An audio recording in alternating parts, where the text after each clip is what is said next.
السلام علیکم. اما بعد فاعوذ باللہ من الشیطان الرجیم. بسم اللہ الرحمن الرحیم.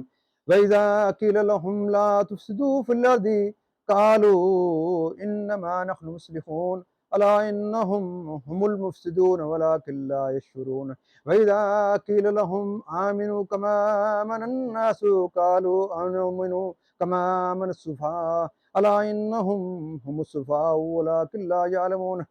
وَإِذَا لَقُوا الَّذِينَ آمَنُوا قَالُوا آمَنَّا وَإِذَا خَلَوْا إِلَىٰ شَيَاطِينِهِمْ قَالُوا إِنَّا مَعَكُمْ إِنَّمَا نَحْنُ مُسْتَهْزِئُونَ اللَّهُ يَسْتَهْزِئُ بِهِمْ وَيُمِدُّهُمْ فِي طُغْيَانِهِمْ يَعْمَهُونَ. أُولَٰئِكَ الَّذِينَ اشْتَرَوُا الضَّلَالَةَ بِالْهُدَىٰ فَمَا رَبِحَتْ تِجَارَتُهُمْ وَمَا كَانُوا مُهْتَدِينَ. اللہ تعالیٰ کے فضل و کرم اور احسان عظیم سے آج ہم نے سورہ البقرہ کی آیت نمبر 10 سے 15 کی تلاوت و ترجمہ اور تفسیر پڑھنے کا شرف حاصل کریں گے.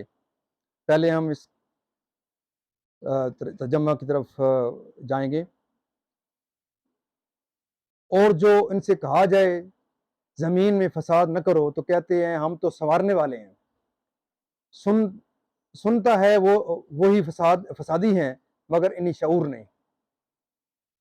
اور جب ان سے کہا جائے ایمان لاؤ جیسے اور لوگ ایمان لائے ہیں تو کہیں کیا ہم احمقوں کی طرح ایمان لے آئیں. سنتا ہے وہی احمق ہیں مگر جانتے نہیں. اور جب ایمان والوں سے ملیں تو کہیں ہم ایمان لے آئے. اور جب اپنے شیطانوں کے پاس اکیلے ہوں تو کہیں ہم تمہارے ساتھ ہیں. ہم تو یوں ہی ہنسی کرتے ہیں. اللہ ان سے استہزاء فرماتا ہے جیسا کہ اس کی شان کے لائق ہے اور انہیں ڈھیل دیتا ہے اپنی سرکشی میں بھٹکتے رہیں. یہ وہ لوگ ہیں جنہوں نے ہدایت کے بدلے گمراہی خریدی تو ان کا سودا کچھ نفع نہ لایا اور وہ سودے کی راہ جانتے ہی نہ تھے. اب اس کی تفسیر ہم انشاءاللہ دیکھتے ہیں کہ مسئلہ کفار سے میل جول ان کی خاطر دین میں مداحنت اور اہل باطل کے ساتھ چاپلوسی اور ان کی خوشی کے لیے صلح کل بن جانا اور اظہار حق سے باز رہنا شان منافق اور حرام ہے. اس کو منافقین کا فساد فرمایا گیا ہے. آج کل بہت لوگوں نے یہ شیوا کر لیا ہے کہ جس جلسہ میں گئے ویسے ہی ہو گئے. اسلام میں اس کی ممانعت ہے. ظاہر و باطن کا یکساں نہ ہونا بڑا عیب ہے. یا الناس سے صحابہ کرام مرادیں یا مومنین، کیونکہ خدا شناسی فرما برداری و عاقبت اندیشی کی بدولت وہی انسان کہلانے کے مستحق ہیں. مسئلہ آمنو کما آمن الناس سے ثابت ہوا کہ صالحین کا اتباع محمود و مطلوب ہے. مسئلہ یہ بھی ثابت ہوا کہ مذہب اہل سنت حق کیونکہ اس میں صالحین کا اتباع ہے. مسئلہ باقی تمام فرقے صالحین سے منحرف ہیں لہذا گمراہ ہیں. مسئلہ بعض علماء نے اس آیت کو زندیق کی توبہ قبول ہونے کی دلیل قرار دیا. زندیق وہ ہیں جو نبوت کا مکر ہو شاعر اسلام کا اظہار کرے اور باطن میں ایسے عقیدے رکھے جو بالاتفاق کفر ہوں. یہ بھی منافقوں میں داخل ہے. اس سے معلوم ہوا کہ صالحین کو برا کہنا اہل باطل کا قدیم طریقہ ہے. آج کل کے باطل فرقی بھی پچھلے بزرگوں کو برا کہتے ہیں. خلفائے راشدین اور بہت صحابہ کو خوارج حضرت علی رضی اللہ تعالیٰ عنہ اور ان کے رفقا کو غیر مقلد ائمہ مجتہدین بالخصوص امام اعظم رضی اللہ تعالیٰ امام اعظم رحمۃ اللہ علیہ کو وہابیہ بکثرت اولیاء و مقبولان کو مرزئی انبیاء سابقین تک کو صحابہ محدثین کو نیچرل تمام اکابر دین کو برا کہتے ہیں اور زبان تان دراز کرتے ہیں. اس سے معلوم ہوا کہ یہ سب گمراہی میں ہیں. اس میں دیندار عالموں کے لیے تسلی ہے کہ وہ گمراہوں کی بد زبانیوں سے بہت رنجیدہ نہ ہوں. اس سے اگلا حصہ تفسیر کا صفحہ نمبر 1094 پر ملاحظہ کیا جاتا ہے. سمجھ لیں کہ اہل باطلہ کا قدیم دستور ہے. منافقین کی یہ بد زبانی مسلمانوں کے سامنے نہ تھی.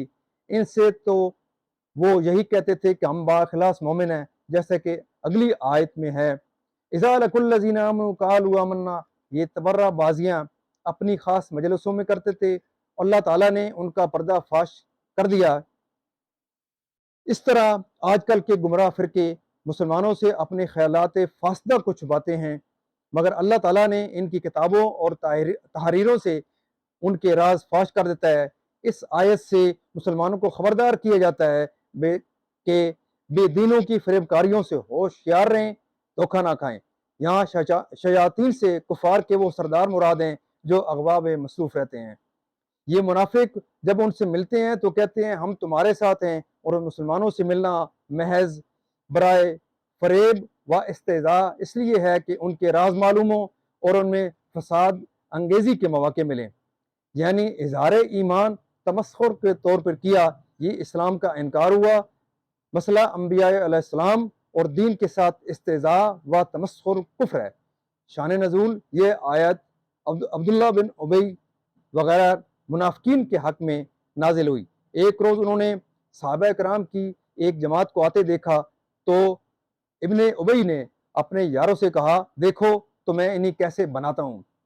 جب وہ حضرات قریب پہنچے تو ابن ابی نے پہلے حضرت صدیق اکبر رضی اللہ تعالیٰ کا دست مبارک اپنے ہاتھ میں لے کر آپ کی تعریف کی، پھر اسی طرح حضرت عمر اور حضرت علی رضی اللہ تعالیٰ عنہ کی۔ حضرت علی رضی اللہ تعالیٰ نے فرمایا، اے ابن ابی، خدا سے ڈر، نفاق سے باز آ، کیونکہ منافقین بدترین خلق ہیں۔ اس پر وہ کہنے لگے کہ یہ باتیں نفاق سے نہیں کی گئیں، بخدا ہم آپ کی طرح مومن صادق ہیں۔ جب یہ حضرات تشریف لے گئے تو آپ اپنے یاروں میں اپنی چال بازیوں پر فخر کرنے لگے۔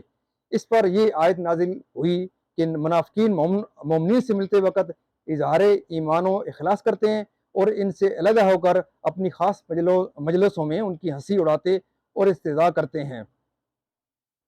اس سے معلوم ہوا کہ صحابہ کرام و پیشوا دین کا تمسخر اڑانا کفر ہے۔ اللہ تعالیٰ استہزاء اور تمام نقائص و عیوب سے منزہ و پاک ہے۔ یہاں جزا و سزا کو استہزاء فرمایا گیا تاکہ خوب دل نشین ہو جائے کہ یہ سزا اس ناکردہ فعل کی ہے۔ ہدایت کے بدلے گمراہی خریدنا، یعنی بجائے ایمان کے کفر اختیار کرنا، نہایت خسارہ اور ٹوٹے کی بات ہے۔ شان نزول، یہ آیت ان لوگوں کے حق میں نازل ہوئی جو ایمان لانے کے بعد کافر ہو گئے، یا یہود کے حق میں جو پہلے سے تو حضور پاک صلی اللہ علیہ وسلم پر ایمان رکھتے تھے، مگر جب حضور صلی اللہ علیہ وسلم کی تشریف آوری ہوئی تو منکر ہو گئے، یا تمام کفار کے حق میں کہ اللہ تعالیٰ نے انہیں فطرت سلیمہ عطا فرمائی، حق کے دلائل واضح کیے، ہدایت کی راہیں کھولی، لیکن انہوں نے عقل و انصاف سے کام نہ لیا اور گمراہی اختیار کی۔ معزز ناظرین، یہاں تفسیر کا خاتمہ ہوتا ہے۔ اس کے بعد میری چھوٹی سی ایک بات ہے کہ اگر دنیا میں آپ عظیم انسان بننا چاہتے ہیں تو قرآن پاک کے بتائے ہوئے سنہری اصولوں، حضور پاک صلی اللہ علیہ وسلم کی سیرت پاک پر عمل کر کے صحابہ کرام کے نقش قدم پر ہی چل کر آپ عظیم انسان بن سکتے ہیں، یا دنیا اور آخرت آپ کی کامیاب ہو سکتی ہے، کیونکہ قرآن پاک ایک مکمل ضابطہ حیات ہے، اور اسی قرآن پاک، احادیث پاک صلی اللہ علیہ وسلم اور اسوہ حسنہ پر ہی عمل کر کے آپ بہتر انسان بن سکتے ہیں۔ اس کے متعلق اگر آج آپ دنیا میں دیکھیں کہ جتنی دنیا ناکامیاں ہیں وہ سب کی سب دین کی وجہ سے ہیں، چاہے وہ فیملی لائف کو دیکھا جائے، معیشت کو دیکھا جائے، کاروبار کو دیکھا جائے۔ بظاہر تو لوگ یہ دیکھ رہے ہیں کہ ہم نے اپنے بچوں کو ڈاکٹر بنا لیا ہے، انجینئر بنا لیا ہے، یہ دنیا کے کامیابی کے نقشے ہیں جو عارضی ہیں، جو اس دنیا میں رہ جائیں گے۔ اصل کامیابی جو ہے وہ آپ ضرور اپنے بچوں کو ڈاکٹر، انجینئر یا کامیاب انسان بنائیں، لیکن وہ جب تک اپنی زندگی کو قرآن پاک کے تابع، اسلامی شریعت کے تابع اور حضور پاک صلی اللہ علیہ وسلم اور صحابہ کرام کے اسوہ حسنہ پر جب تک عمل نہیں کریں گے، وہ کبھی ان کی دنیا اور آخرت کامیاب نہیں ہو سکتی۔